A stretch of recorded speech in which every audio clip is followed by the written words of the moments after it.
I think the photographer is probably one of the most underestimated people in a wedding planning. Most people that have been married before and they look back, the one thing they comment on is the photographer. A photographer can either make or break your day. We've all been to situations where the photographer is either arrogant or he's fussy or his timing is bad or he's not be able to control people, and it can ruin the day.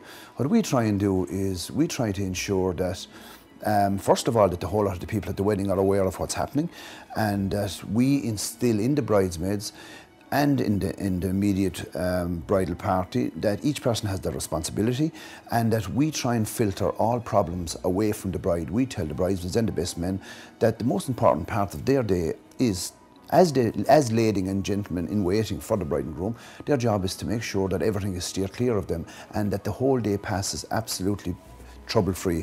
The photographer, again, can make or break the day. And with his timing, most people, the way weddings are gone nowadays, people are intending to go to the pubs and so on and so forth. And that stemmed from lack of organisation, from people not knowing what the photographer is doing. So they said, to hell with this, I'm going into the pub and waiting. Whereas we don't do that. We always talk to the crowd straight after the ceremony and tell them, okay, this is what our plan is. We have agreed with the bride and groom that we're going to X, Y, and Z to do the shoot, and we'll be returning back to the hotel.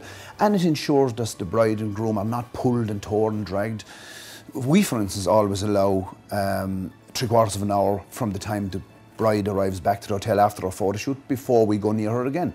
Because if we as photographers pull her away, her day is gone, and before we know it, the day is over, and before she knows it, the day is over, and she hasn't really met anyone before the day is almost finished before it happens. So definitely, yes, the photographer is absolutely vital, and personality is everything for the person. He's got to be a people's person.